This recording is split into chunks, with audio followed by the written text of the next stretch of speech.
आम्ही तर खूप वेळा गेलोय, पण यावेळेस मम्मी पप्पांना घेऊन गेलो होतो लोणावळ्याला आणि त्यांच्यासाठी ही पहिलीच लोणावळा ट्रिप होती.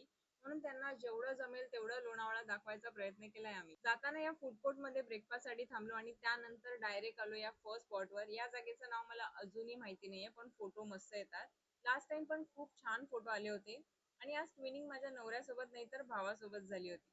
तिथून आम्ही गेलो बुशी डॅमला. पावसाळ्यात हे ठिकाण कसं दिसतंय सगळ्यांनाच माहितीये, पण आम्ही थंडीत आलो होतो. पाणी एवढं नाही, पण गारवा होता मस्त.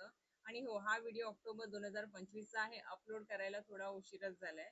थोडा वेळ इथे बसलो, पेरू खाल्ला, चाट खाल्ली आणि काही खास न करता सुद्धा चांगला वेळ गेला. त्यानंतर निघालो लोणावळ्याच्या most famous point tiger point आणि लायन पॉइंटला. आणि माझ्या मम्मीला ही लोणावळ्याची थंडी सहन होत नव्हती.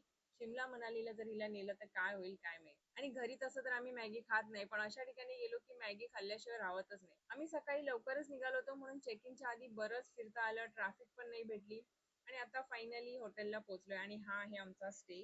हॉटेलचं नाव मी स्क्रीनवरच मेन्शन करते, कारण त्यांचं नीट प्रोनाऊन्सिएशन मला काही जमत नाहीये. इथे बाथरूम सोबत जकुझी पण होतं. खूप दमलो होतो, म्हणून लंच आम्ही इथेच हॉटेलमध्येच केला आणि त्यानंतर मस्त 2-3 तास झोपलो. फ्रेश होऊन संध्याकाळी निघालो तुंगारली लेक कडे.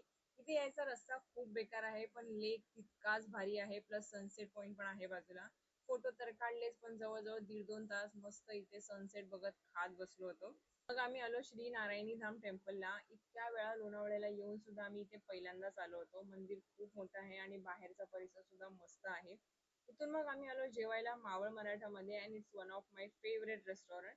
लोणावळ्याला आलो की आमचा हा ऑलमोस्ट फिक्स स्टॉप असतो. इथे थाली आम्हाला खूप आवडते. व्हेज, चिकन किंवा फिश सर्वच मस्त असतं. चिकन थाली सोबत तांबडा पांढरा रस्सा पण देतात ते लोक. आणि मग दुसऱ्या दिवशी चेकआउट करून घरी निघालो. पण लोणावळा सोडण्यापूर्वी एक स्टॉप तर कंपल्सरी असतोच. हो, मॅप्रो गार्डन. इथे थोडीफार खरेदी झाली, पोटभर खाणे तर झालेच, पण इथे येऊन इकडची फेमस आईस्क्रीम नाही खाणार असं तर नाही होणार. आणि इथे क्यूट टर्टल्स पण बघितले आम्ही. हा बघा काय मस्त उन्हात रिलॅक्स करतोय. आणि मग शेवटी मगनलाल चिक्कीचा फायनल स्टॉप घेतला आणि निघालो घरी.